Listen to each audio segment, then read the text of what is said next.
Shalom, saudara-saudara yang kekasih, bersama saya Pendeta Ram Kenny.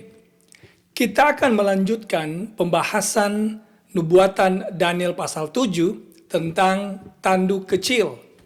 Dalam pembahasan yang pertama yang kita sudah bahas, kita tahu bahwa kerajaan-kerajaan yang dilihat oleh Daniel muncul dari antara bangsa-bangsa dalam Daniel pasal 7. Yang pertama adalah kerajaan Babilonia yang memerintah dunia mulai tahun 605 BC sampai 539 BC.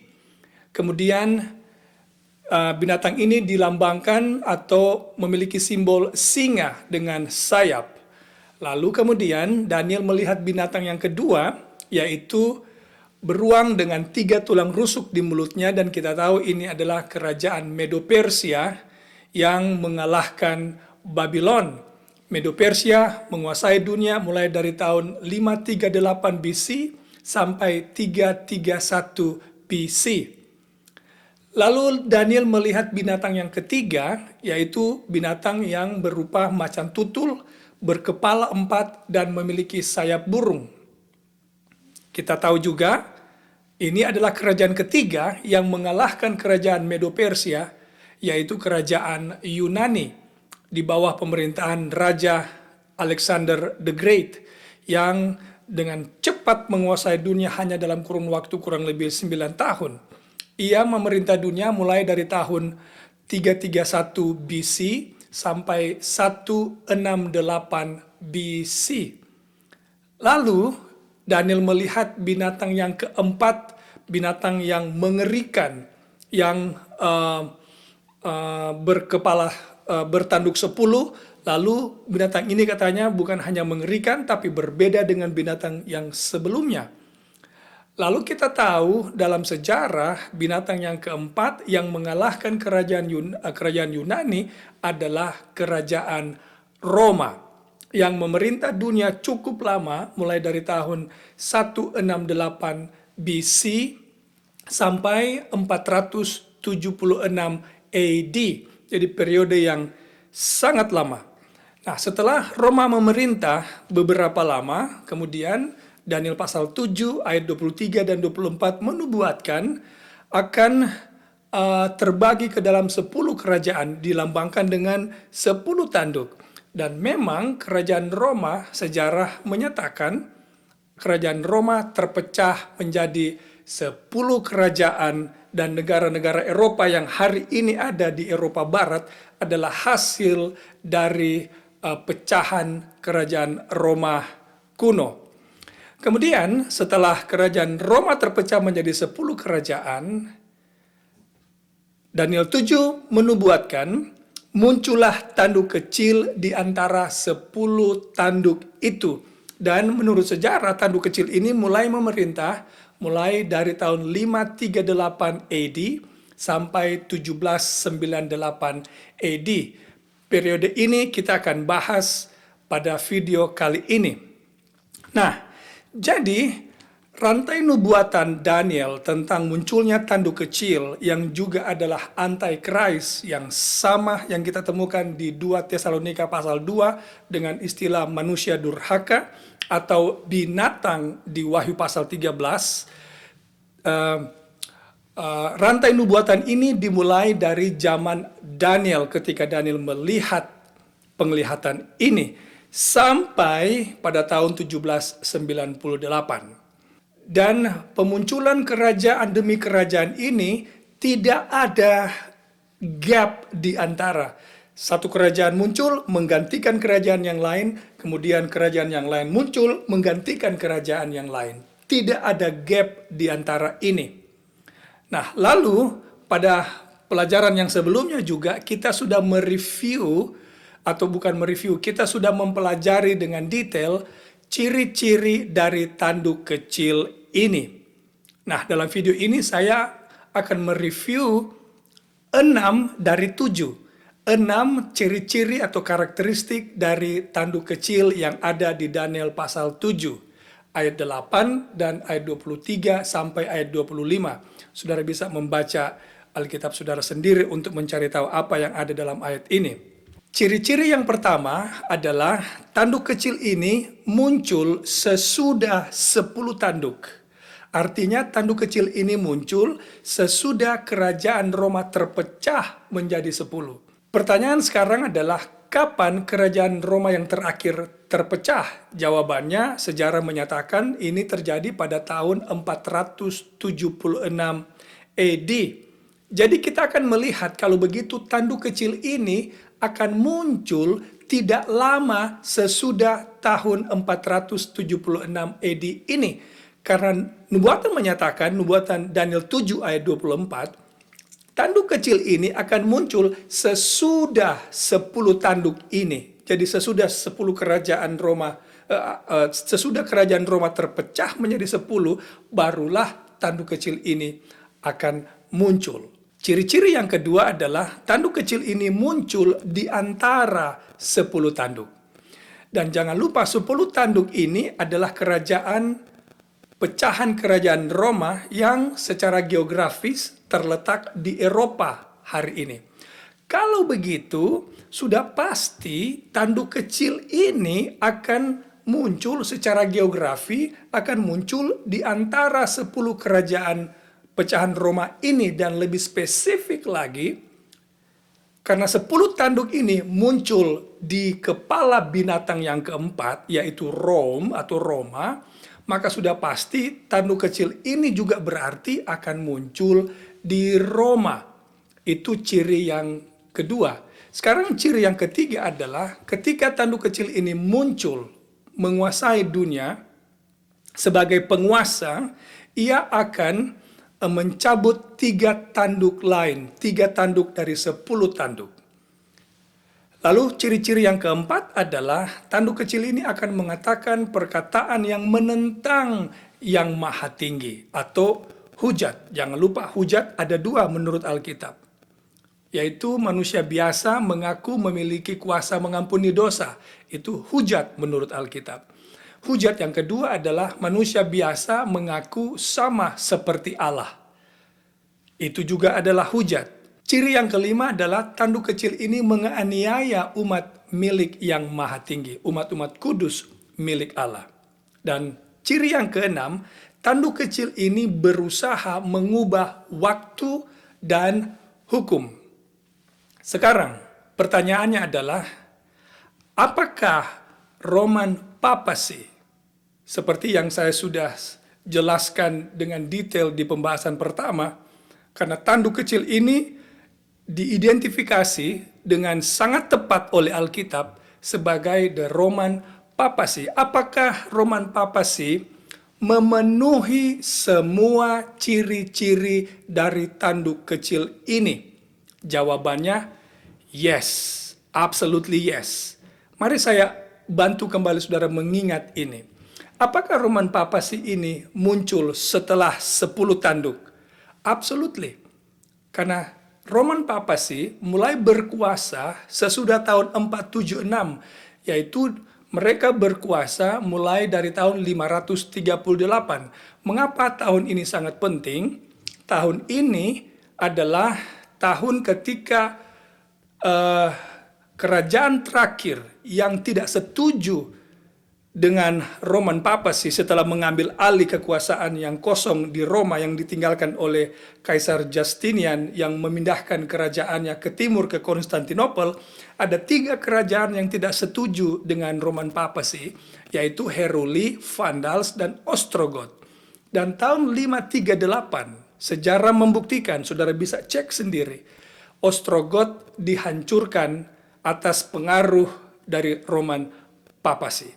Setelah itu, Roman Papacy mengambil alih ke semua wilayah kekuasaan yang ditinggalkan oleh Romawi kuno. Jadi, kita tahu di sini tanduk kecil muncul sesudah 10 tanduk. Ciri yang kedua adalah tanduk kecil ini muncul di antara 10 tanduk. Kita tahu 10 tanduk, yaitu 10 kerajaan pecahan Roma, secara geografi berada di Eropa. Kalau begitu, tanduk kecil ini juga akan muncul di Eropa. secara spesifik di Roma. Mengapa di Roma? Karena Roma adalah binatang yang keempat yang muncul yang dilihat oleh Daniel. Dan 10 tanduk ini berada di kepala dari binatang yang keempat ini. Kalau begitu sudah pasti tanduk kecil akan muncul di Roma. Nah, kalau begitu, apakah Roman Papacy adalah Roma? Yes, absolutely. Saya sudah sebutkan beberapa hal yang menunjukkan Roman Papacy sesungguhnya adalah Roma. Ini adalah institusi yang berbahasa Latin, terletak di Roma secara geografis. Seluruh arsitektur mereka adalah arsitektur Roma, dan nama dari organisasi ini juga adalah Roman Papacy. Jadi adalah Roma sudah barang tentu. Nah, sekarang ciri yang ketiga adalah tanduk kecil ini mencabut 3 tanduk, yaitu Heruli, Vandals, dan Ostrogoth, yang dikalahkan atas pengaruh dari Roman Papacy.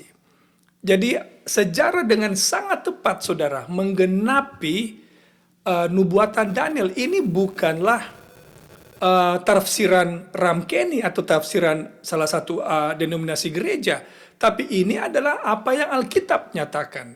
Ciri yang keempat adalah tanduk kecil ini akan mengatakan perkataan yang menentang yang maha tinggi. Apakah Roman Papacy mengaku memiliki kuasa mengampuni dosa? Yes. Imam-imam mereka memiliki kuasa mengampuni. Dan Pope juga memiliki kuasa mengampuni. Lalu apakah gereja ini juga mengaku bahwa Paus itu adalah sama dengan Allah? Yes, absolutely. Saya sudah tunjukkan dokumen-dokumen yang di video sebelumnya.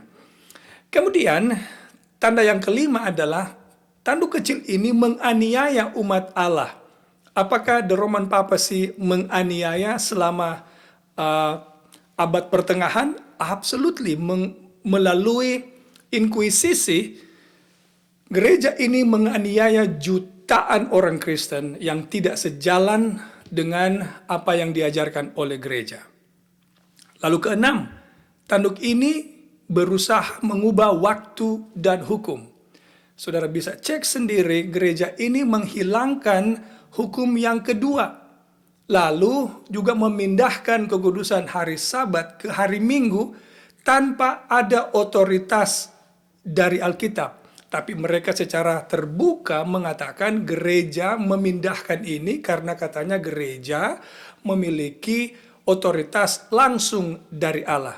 Dalam hal ini Paus memiliki otoritas langsung dari Allah.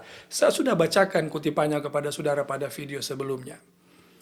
Nah, sekarang sebelum kita mempelajari ciri yang ketujuh yang berbicara tentang periode waktu binatang yang keempat atau tanduk kecil ini berkuasa, saya ingin menekankan satu hal yang sangat penting, yaitu tanduk kecil ini adalah binatang yang sama yang kita temukan di Wahyu pasal 13 ayat 1 sampai 10.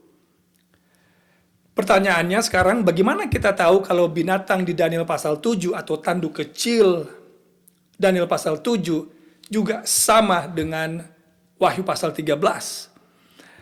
Paling kurang ada 3 hal yang bisa membuktikan hal ini.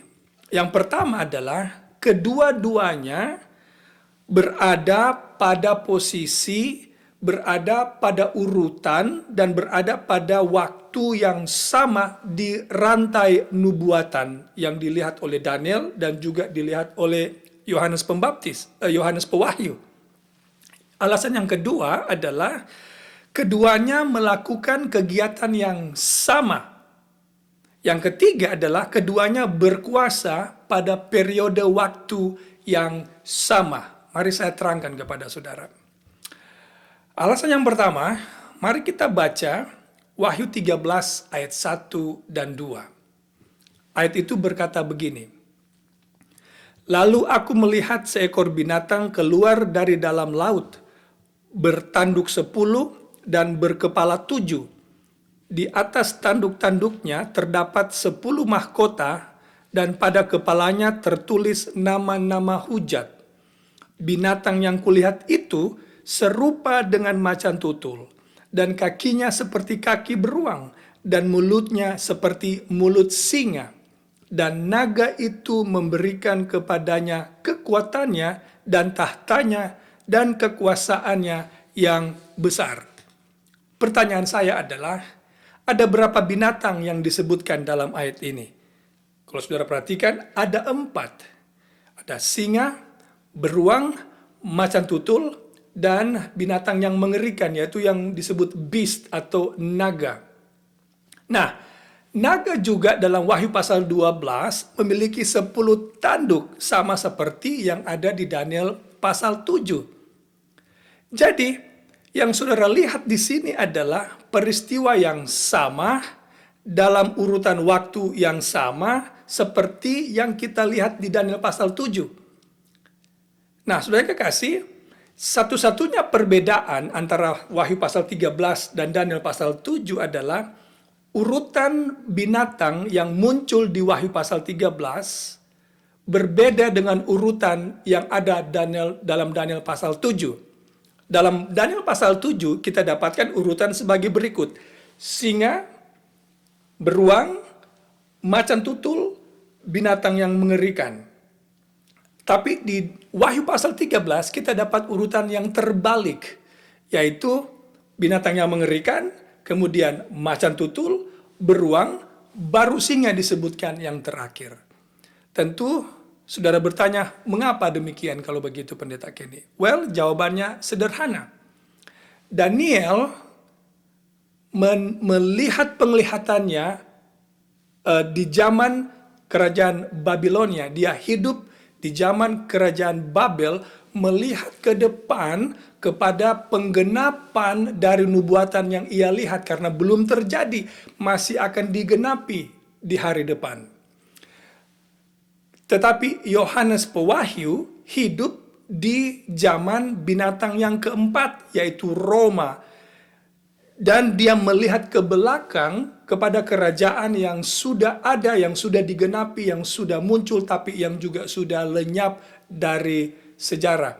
Jadi Daniel melihat ke depan kepada penggenapan, Yohanes Pembaptis melihat ke belakang kepada apa yang sudah digenapi. Itulah perbedaan, tetapi berbicara hal yang sama, berbicara urutan yang sama, berbicara kerajaan yang sama. Dengan demikian, tanduk kecil dalam 2 pasal ini berada pada posisi dan waktu yang sama dalam rantai nubuatan ini. Semoga saudara mengikuti sampai di sini. Alasan yang kedua, mengapa binatang dalam Daniel pasal 7 dan Wahyu pasal 13 sebenarnya adalah sama. Nah, mari kita sekarang baca Wahyu pasal 13 ayat 7, kemudian kita akan baca Wahyu pasal 13 ayat 5. Ayat 7 Wahyu 13 berbunyi begini.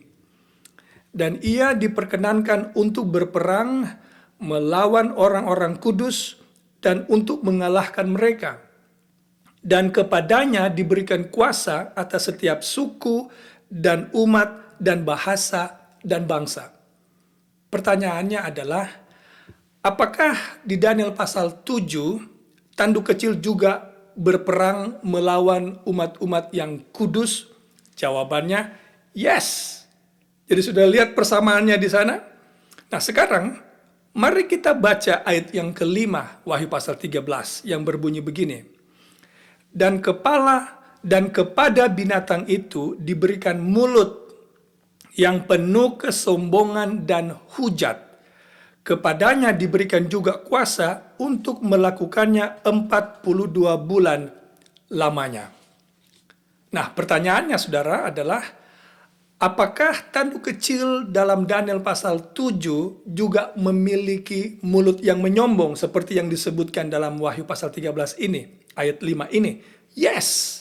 Di mana kita dapatkan? Di ayat 25, yaitu mulut yang mengatakan hujat, yang menentang yang maha tinggi.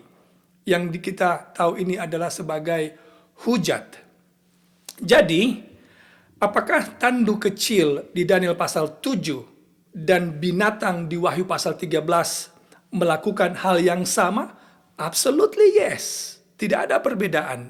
Kalau begitu, mereka sudah pasti melambangkan kuasa atau satu organisasi, satu kekuasaan yang sama.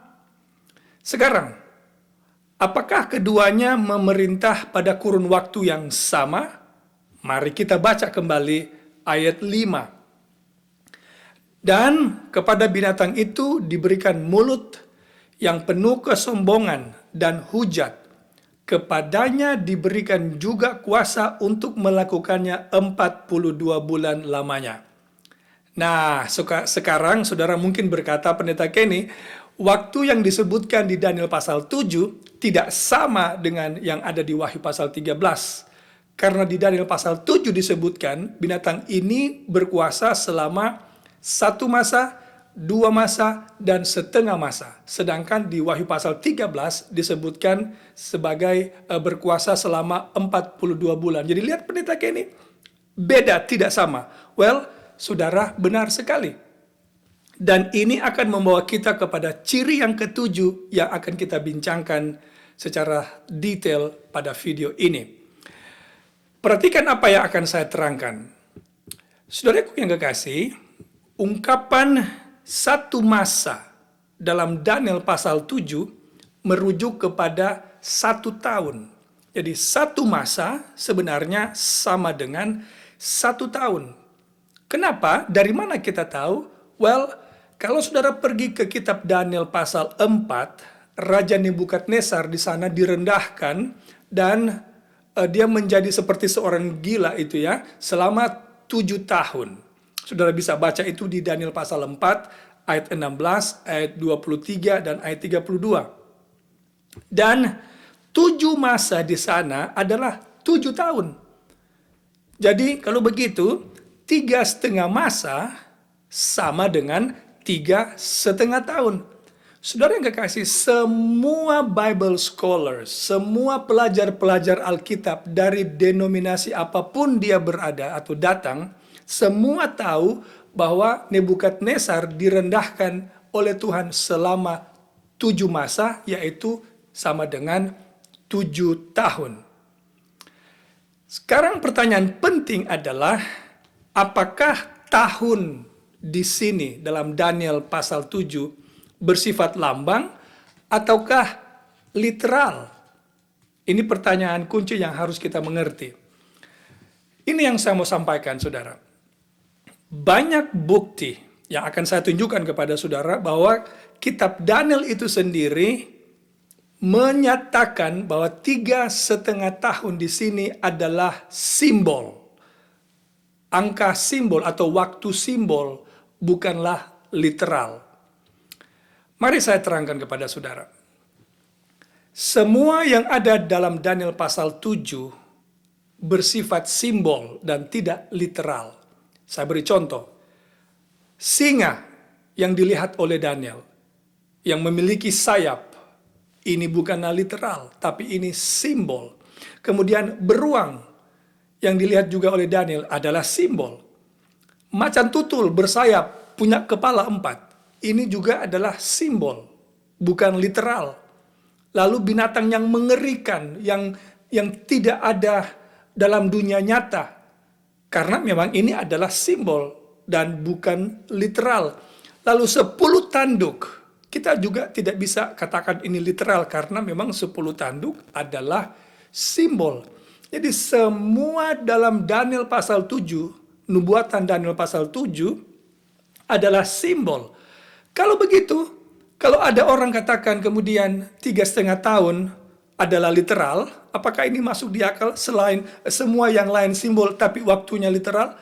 It's not gonna make any sense. Tidak, sama sekali tidak masuk di akal. Kemudian, perhatikan ini saudara. Ungkapan 1 masa, 2 masa, dan setengah masa itu sendiri memiliki nuansa nubuatan atau memiliki nuansa simbol, bukan literal. Mengapa demikian? Mari saya beri contoh kepada saudara. Katakan saya akan mengunjungi satu tempat, lalu akan kembali ke tempat saya tinggal. Apakah saya akan katakan, oke, saya akan pergi ke satu tempat, lalu akan datang mengunjungi saudara lagi di sini setelah 1 masa, 2 masa, dan setengah masa? Mungkin sudah katakan pendeta, mungkin lebih mudah pendeta bilang, saya akan pergi lalu kembali sesudah 3,5 tahun.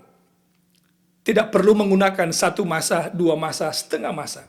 Karena memang demikian. Karena memang ungkapan 1 masa, 2 masa, setengah masa ini mengandung nuans simbolik, mengandung makna simbolik, bukanlah literal. Saudaraku yang kekasih, Alkitab bila menerangkan satu perhitungan waktu yang bersifat lahiriah atau literal, akan menerangkan tahun itu secara lahiriah atau literal. Saya beri contoh dalam Yakobus pasal 5 ayat 17 yang berbunyi, Elia adalah manusia biasa sama seperti kita, dan ia telah bersungguh-sungguh berdoa supaya hujan jangan turun, dan hujan pun tidak turun di bumi selama 3 tahun dan 6 bulan. Ini memang waktu literal, dan Alkitab dalam menerangkan waktu literal sangat jelas bahwa ini adalah waktu yang literal dan bukan simbol. Hal yang lain yang saya bisa terangkan kepada saudara, bahwa prinsip menerjemahkan atau menafsirkan nubuatan dengan menggunakan prinsip 1 hari sama dengan 1 tahun adalah prinsip Alkitabiah. Allah sendiri yang memperkenalkannya. Pertanyaannya sekarang adalah, di mana di Alkitab disebutkan kalau prinsip ini memang adalah prinsip menerjemahkan atau menafsirkan nubuatan yang benar dan Alkitabiah? Well, kalau saudara masih ingat tentang 12 pengintai yang dikirim untuk mengintai negeri Kanaan, dari antara mereka ini hanya 2 yang kembali dengan memberikan laporan yang positif, sedangkan sisanya itu memberikan laporan yang negatif. Lalu Allah mengatakan kepada mereka, karena engkau berada di tanah itu selama 40 tahun, dan karena pemberontakanmu, kata Tuhan kepada Israel, maka engkau akan berada di padang belantara selama 40 tahun. Lalu Allah berkata, karena 1 hari dihitung 1 tahun.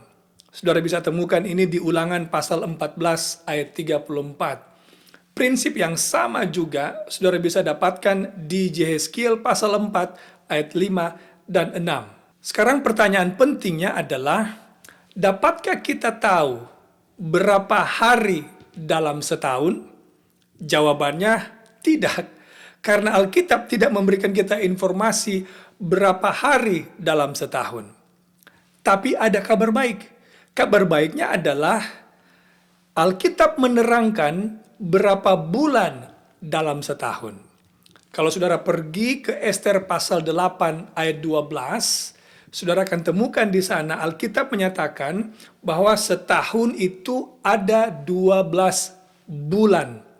Alkitab juga menerangkan bahwa setiap bulan terdiri dari 30 hari. Nanti saya akan berikan kepada saudara ayat-ayat Alkitab dan membuktikan ini.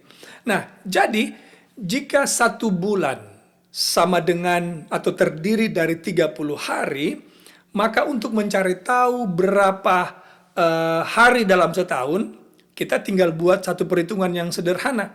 30 dikali 12, maka kita akan dapatkan 360 hari dalam setahun. Ini menurut perhitungan Alkitab. Mungkin saudara berkata, well pendeta Kenny, pendeta belum buktikan dari Alkitab kalau sebulan itu terdiri dari 30 hari. Di mana di Alkitab itu terdapat?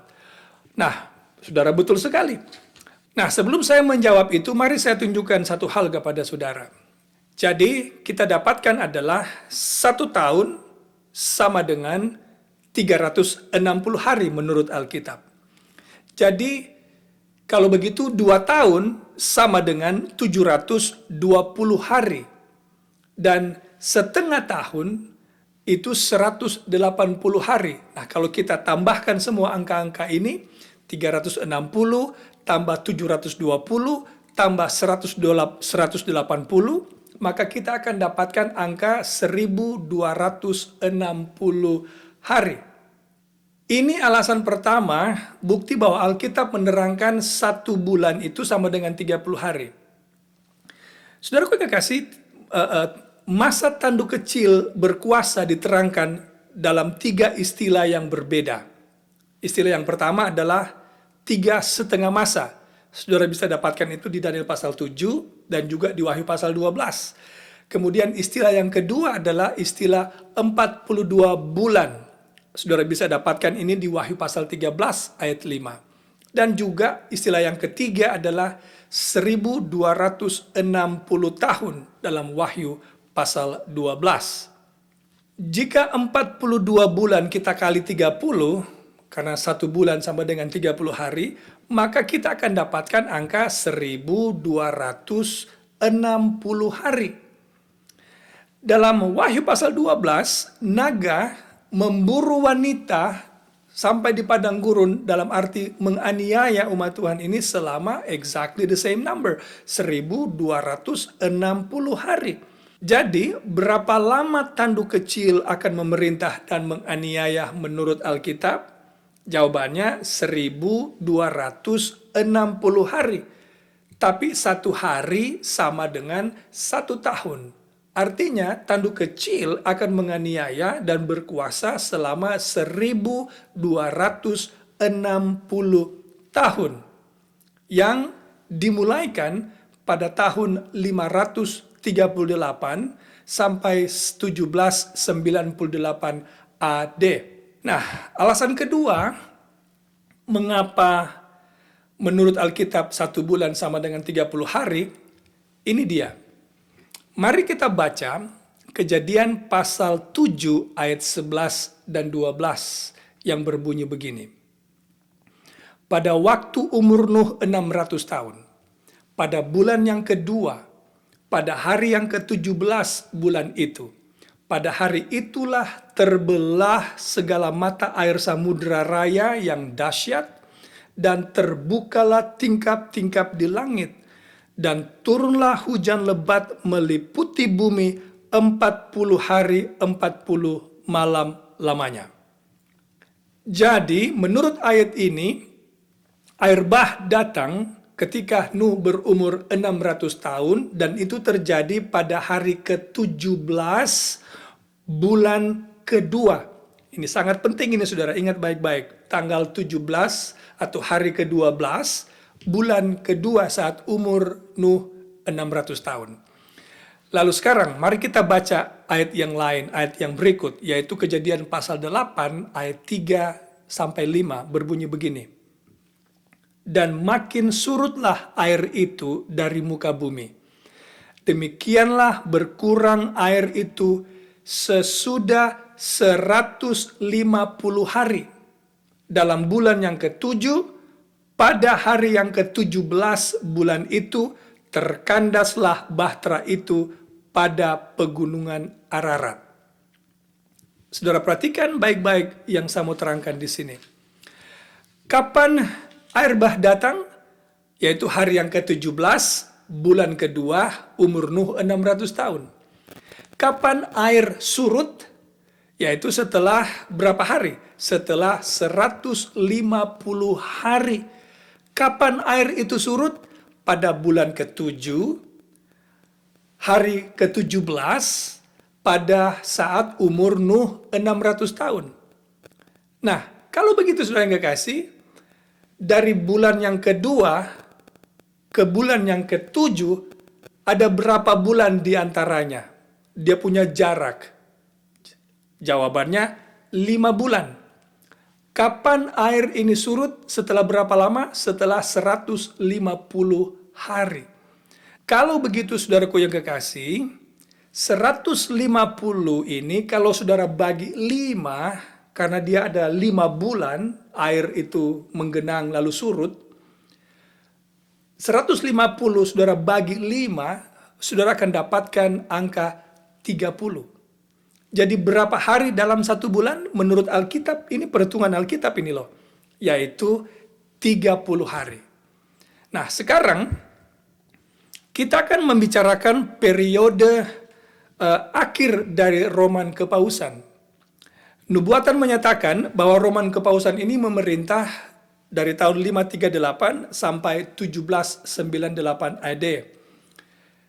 Kalau begitu saudara yang kekasih, ada sesuatu yang penting yang harus terjadi pada tahun 1798. Pertanyaannya, apakah memang ada sesuatu yang penting, yang extraordinary yang terjadi pada tahun ini yang mengakhiri pemerintahan, kekuasaan, sekaligus mengakhiri aniaya yang dilakukan oleh Roman Papacy? Jawabannya, yes. Saudaraku ingat baik-baik, tanduk kecil ini mulai memerintah ketika kerajaan pecahan Roma yang terakhir Ostrogoth dihancurkan pada tahun 1798, tepatnya pada bulan Februari.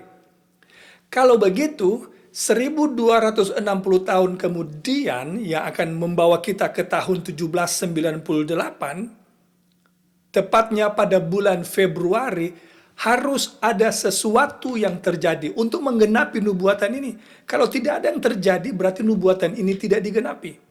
Sekarang, apakah sejarah menggenapi nubuatan ini? Adakah sesuatu yang terjadi pada bulan Februari tahun 1798 AD? Jawabannya ya.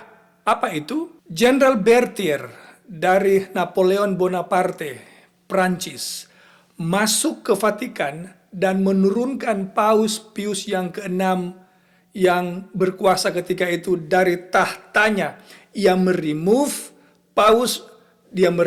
juga mahkota dari Paus, juga tongkat kepausan remove daripadanya, serta meremove juga atau mengambil cincin kepausan yang ada di jarinya. Lalu ia berkata kepada Paus, masa pemerintahanmu telah berakhir. Kemudian ia membawa Paus ke penjara dan ia mati di pengasingan di Perancis pada tahun 1799.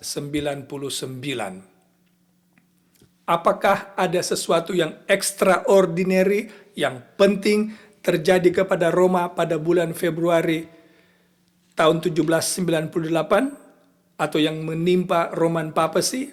Jawabannya yes. Sekarang kita akan mempelajari dengan lebih detail bagaimana kekuasaan Roma Kepausan ini dicabut daripadanya. Ada dua hal yang terjadi kepada tanduk kecil. Mari kita baca Wahyu pasal 13 ayat 10, berbunyi begini. Barang siapa ditentukan untuk ditawan, ia akan ditawan. Barang siapa ditentukan untuk dibunuh dengan pedang, ia harus dibunuh dengan pedang.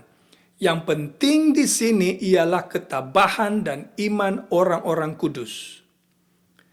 Untuk memahami ayat ini dengan lebih baik, mungkin kita perlu membaca terjemahan bahasa Inggris, karena di sana lebih jelas maksudnya.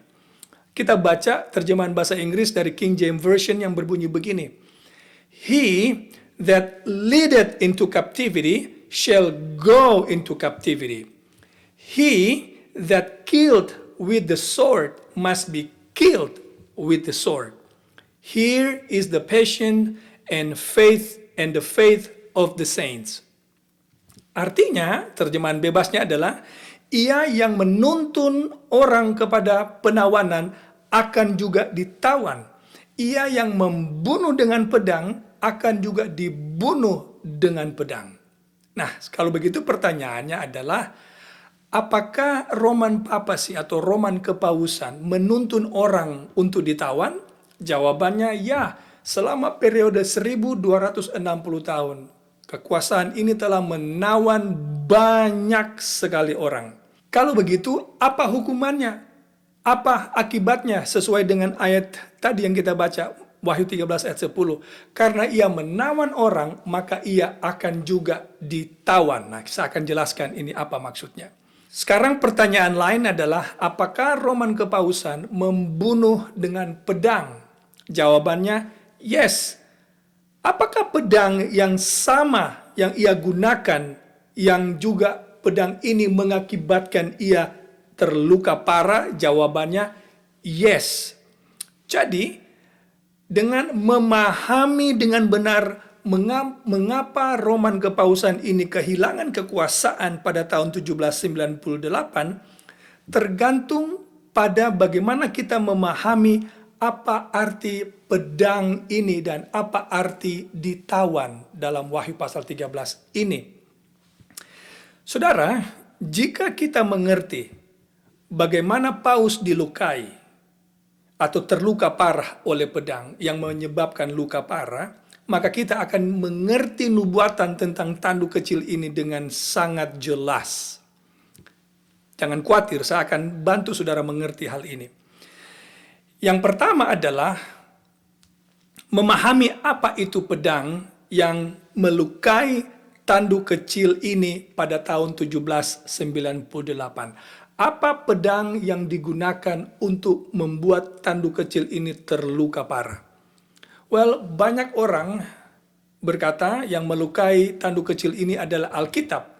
Karena ada ayat dalam Alkitab yang menyebutkan pedang itu adalah firman Allah atau Alkitab. Dan ayatnya terdapat di Efesus pasal 6 ayat 17 yang berbunyi, dan terimalah ketopong keselamatan dan pedang roh, yaitu firman Allah. Jadi ada orang yang beranggapan bahwa yang melukai tanduk kecil, yang melukai Roman Kepausan adalah firman Allah. Tapi ada masalah di sini jika kita menafsirkan dengan cara demikian. Saya mau tanya kepada saudara, apakah Kepausan menggunakan Alkitab dalam membunuh? Jawabannya tidak. Wahyu pasal 13 ayat 10 menyebutkan binatang itu membunuh dengan pedang. Dan pedang yang ia gunakan untuk membunuh inilah yang akan memberikan dia luka parah. Tapi sejarah membuktikan Roman Kepausan tidak menggunakan Alkitab dalam membunuh orang-orang yang tidak sejalan dengan mereka. Jadi, Alkitab bukanlah pedang yang dimaksudkan di Wahyu pasal 13 ayat 10. Ada orang juga mengatakan pedang di sini adalah reformasi Protestan yang terjadi pada era kurang lebih tahun 1517 AD, era reformasi.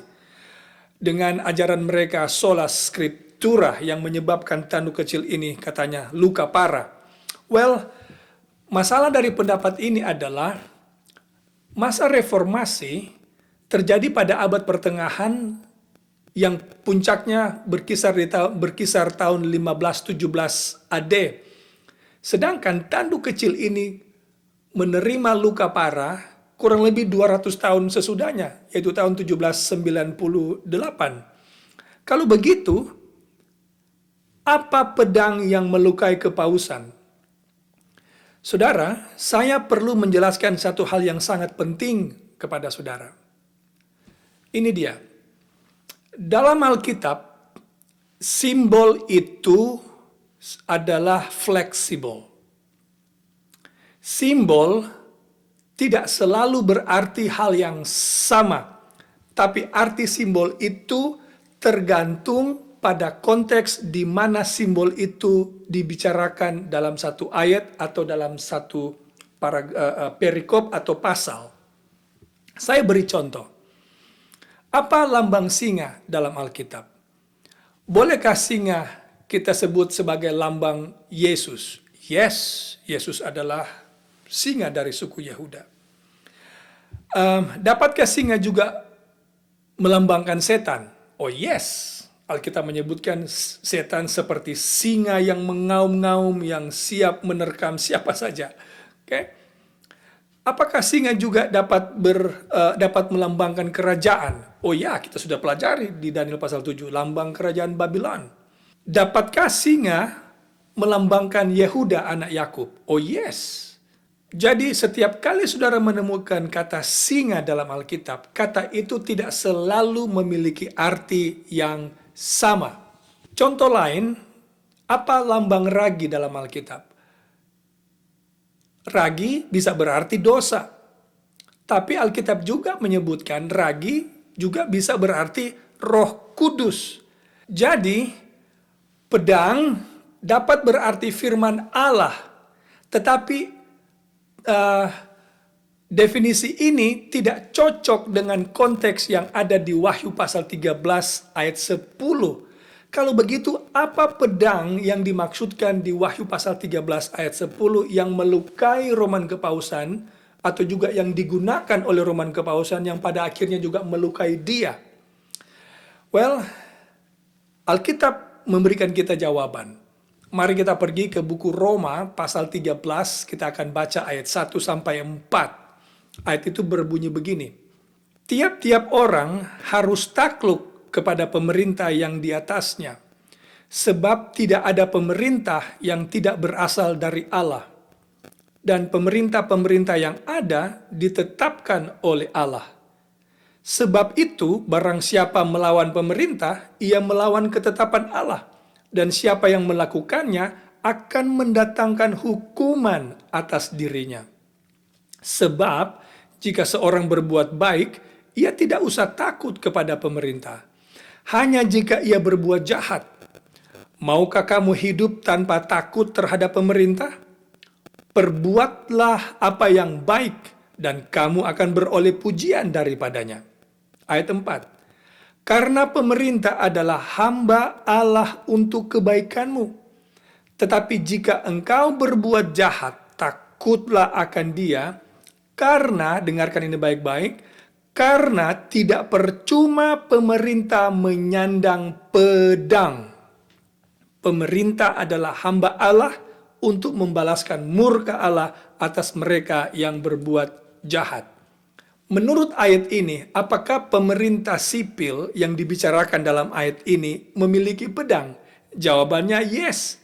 Kalau pedang firman Allah di Efesus pasal 5 ayat 17, siapa yang menggunakan pedang ini? Jawabannya gereja. Saya juga dalam berbicara ini sedang menggunakan pedang, yaitu firman Allah melalui renungan, melalui khotbah-khotbah atau pelajaran Alkitab. Sekarang, apakah pedang firman Allah ini dimiliki oleh pemerintah sipil? Jawabannya tidak. Pemerintah sipil memiliki pedang sendiri. Apa itu? Bagaimana pemerintah sipil menggunakan pedang mereka? Dapatkah pemerintah sipil memberikan denda kepada mereka yang melanggar hukum? Yes. Dapatkah pemerintah sipil memasukkan orang ke dalam penjara kalau orang itu melanggar hukum? Yes. Dan dalam beberapa kasus atau dalam banyak kasus, dapatkah pemerintah sipil atau apakah pemerintah sipil memiliki kuasa menghukum orang dengan hukuman mati karena melanggar hukum? Yes. Itulah pedang dari pemerintah sipil, yaitu menghukum orang yang melangkahi undang-undang pemerintah sipil. Demikianlah pemerintah sipil ini menggunakan pedang mereka. Sekarang, apakah pedang yang digunakan oleh kepausan dalam menganiaya umat-umat kudus milik yang maha tinggi selama 1260 tahun? Saudaraku yang kekasih, saya mengajak saudara untuk melihat sejarah atau membaca sejarah. Ada yang mengatakan dalam kolom komentar, ya pendeta baca sejarah yang benar dong kalau mau baca sejarah. Well, saya mengajak saudara untuk pergi ke internet lalu mengecek sendiri sejarah bagaimana gereja Roman Catholic Papacy menganiaya umat-umat Allah yang tidak sejalan dengan mereka.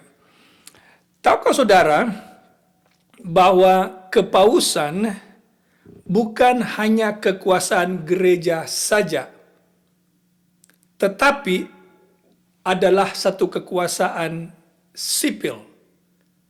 Jadi ini adalah gabungan antara gereja dan state atau gereja dan sipil. Karena memang ia menguasai seluruh wilayah kerajaan Romawi kuno. Saat itu, seluruh raja-raja yang berada di wilayah ini, Raja Jerman, Raja Prancis, Raja Inggris, semua berada di bawah pemerintahan Roman Kepausan. Yang terjadi adalah setiap kali paus meminta pemerintah sipil, dalam hal ini raja-raja di negara-negara Eropa, untuk menganiaya mereka yang tidak sejalan dengan Roman Kepausan, maka para pemerintah-pemerintah sipil inilah yang mengeksekusi niat atau rencana dari Roman Kepausan. Dengan kata lain, pedang sipil lah yang digunakan oleh Roma Kepausan untuk menganiaya umat milik Yang Maha Kudus. Sekarang pertanyaannya pada tahun 1798, apakah Jenderal Prancis, Jenderal Berthier, menggunakan juga pedang sipil atau kekuatan sipil untuk melukai kepausan dan menghentikan kekuasaannya? Jawabannya absolutely yes. Satu hal yang penting lain yang harus kita mengerti. Kata papasi tidak ditujukan kepada Roman Katolik papasi sebagai satu gereja saja. Tapi kata papasi atau kepausan atau papasi itu ditujukan kepada persatuan gereja dan state atau sipil. Kemampuan untuk menggunakan kekuatan sipil untuk mencapai tujuannya, itulah papasi itu sendiri. Jadi, aspek gereja saja dari gereja Katolik bukanlah papasi. Tapi ketika gereja dapat menggunakan kemampuan atau kesempatan menggunakan kekuasaan sipil, barulah disebut papasi. Nah, untuk memahami ini, saudaraku yang kekasih, saya ingin bertanya kepada saudara. Sesudah tahun 1798, apakah gereja Katolik tutup? Tentu tidak. Apakah orang tetap pergi ke gereja setiap hari Minggu? Yes. Apakah baptisan tetap dijalankan? Yes. Apakah sakramen tetap berjalan? Yes. Apakah ibadah misa tetap berjalan? Yes. Apakah orang tetap ke gereja untuk mengadakan pengampunan dosa? Yes.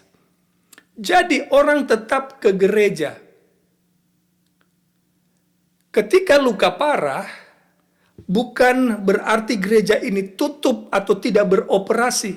Luka parah artinya kemampuannya untuk menggunakan kekuasaan sipil dalam mencapai tujuannya itu dicabut daripadanya. Dia tidak lagi memiliki kemampuan ini, kemampuan menggunakan kekuatan sipil. Karena kekuatan sipil ketika itu menarik dukungannya kepada Roman Kepausan. Jadi dia luka parah karena kesanggupannya, kemampuannya menggunakan raja-raja dunia ketika itu, pemerintah sipil, dicabut daripadanya. Itulah pedang yang melukai Roman Kepausan. Dicatat di Roma pasal 13 ayat 1 dan 4. Salah seorang sejarawan yang bernama George Trevor, dalam bukunya The Fall of the Western Empire, nanti saya akan taruh linknya di kolom description, saudara bisa cek sendiri buku ini, karena itu tersedia online, saya akan taruh linknya, saudara cek sendiri ya. Ini yang dia katakan, the papacy was extinct, katanya kepausan punah, hancur, karena memang benar, kepausan sisi sipilnya yang hancur, gerejanya tetap berdiri. Mari saya teruskan. Not a vestige of its existence remained, and among all the Roman Catholic powers, not a finger was stirred in its defense. Jadi ketika ini terjadi, tidak ada satupun dari yang mendukung Roman Kepausan membela dia. The eternal city had no longer prince or pontiff. Its bishop was a dying captive in foreign lands. And the decree was already announced that no successor would be allowed in his place. Saudara dengar itu?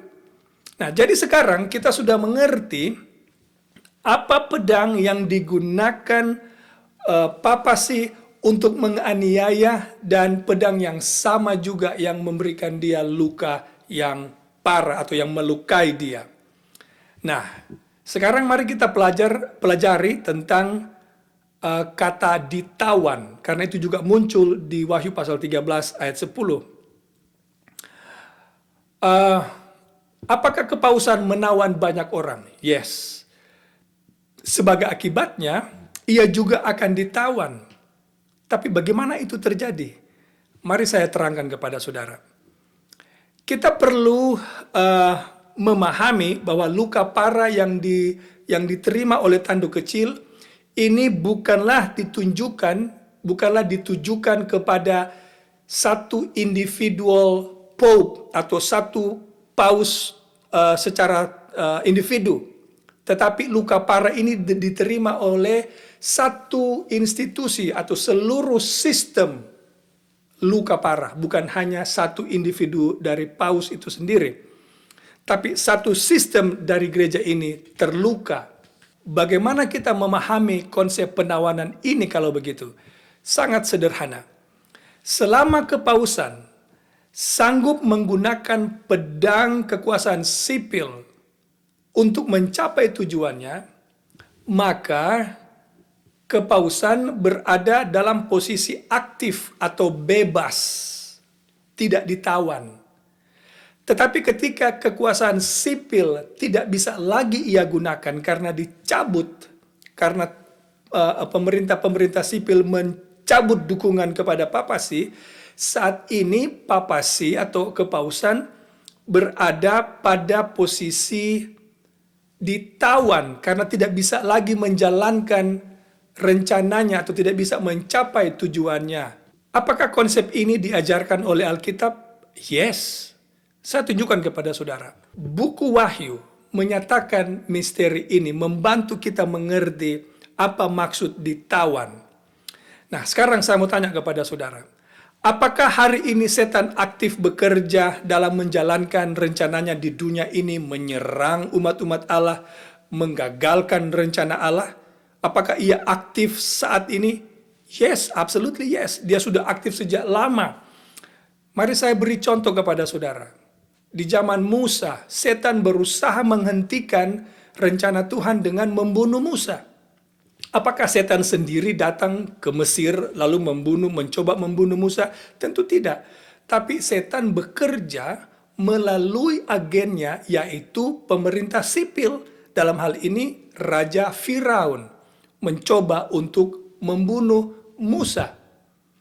Lalu di zaman Yesus, bayi Yesus, dalam Wahyu pasal 12 disebutkan naga sudah siap menunggu bayi ini dilahirkan untuk diterkamnya atau di devour atau dibunuh begitu ya. Pertanyaannya adalah apakah setan sendiri yang datang ke bumi ini hendak membunuh bayi Yesus? Jawabannya tidak. Tapi setan bekerja melalui pemerintah sipil, yaitu Raja Herodes, untuk membunuh Yesus, menggagalkan rencana keselamatan melalui Yesus. Begitu juga ketika Yesus disalib. Apakah setan yang sendiri membunuh Yesus atau menyalibkan Yesus? Tentu tidak. Yaitu setan menggunakan kekuatan sipil, dalam hal ini Pilatus, untuk menyalibkan Yesus.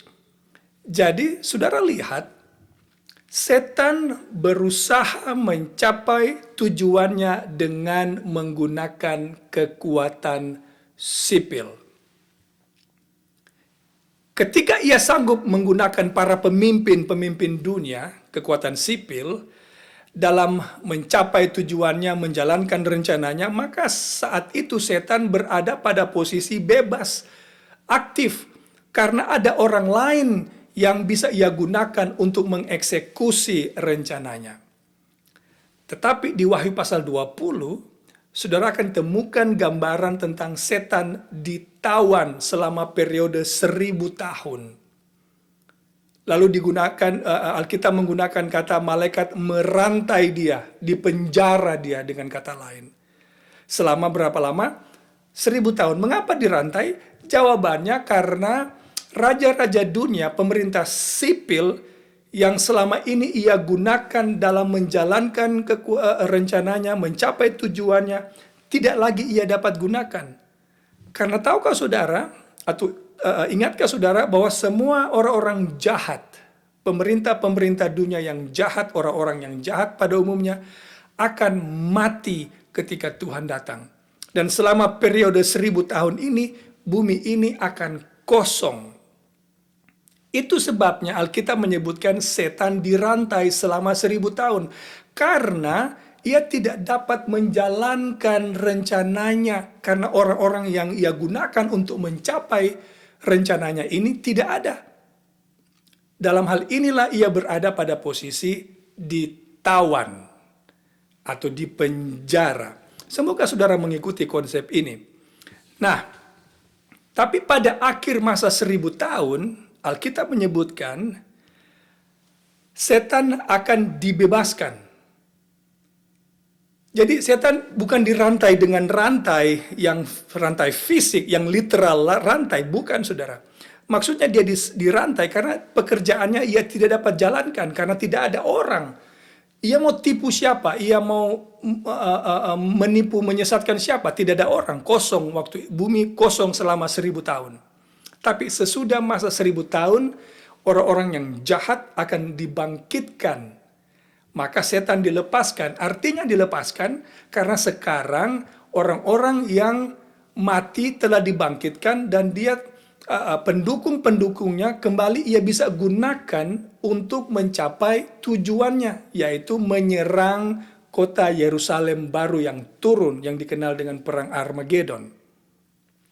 Jadi ketika ia mampu menggunakan kembali pemerintah sipil untuk menolong dia, membantu dia menjalankan dia punya rencana, setan berada dalam keadaan aktif kembali. Kalau begitu, apa maksudnya kepausan menerima luka parah dan berada dalam tawanan? Artinya ia tidak dapat menggunakan kekuatan sipil yang mendukungnya selama ini. Pertanyaan sekarang adalah, apakah hari ini Roman kepausan memiliki kekuatan sipil yang mendukungnya dalam mencapai tujuannya? Jawabannya, belum. Ia belum punya. Tapi tidak berhenti sampai di situ. Alkitab menubuatkan luka parah dari tanduk kecil ini sembuh. Kalau begitu, apa arti luka parah ini sembuh? Artinya, saudara yang kekasih, Roman kepausan akan kembali mendapatkan dukungan dari kekuatan sipil yang diambil daripadanya lebih dari 200 tahun yang lalu. Saudara lihat, sangat penting untuk memahami apa arti pedang dan apa arti ditawan di Wahyu pasal 13 ayat 10. Nah, ada satu hal yang tidak disebutkan di Daniel pasal 7, tapi disebutkan di Wahyu pasal 13. Di Daniel pasal 7, pemunculan binatang ini terjadi dalam 3 tahap. Binatang keempat, 10 tanduk kecil. Di Wahyu pasal 13, tahapan terakhir dari kekuasaan ini atau tanduk ini disebutkan. Dan itu akan menjadi pembahasan kita pada video yang berikut. Semoga pembahasan ini bermanfaat bagi saudara, menolong saudara mengerti nubuatan kitab Daniel yang berbicara tentang tanduk kecil yang muncul di Daniel pasal 7, yang juga adalah binatang yang sama atau kekuatan yang sama yang ada di Wahyu pasal 13. Tuhan memberkati saudara. Amin.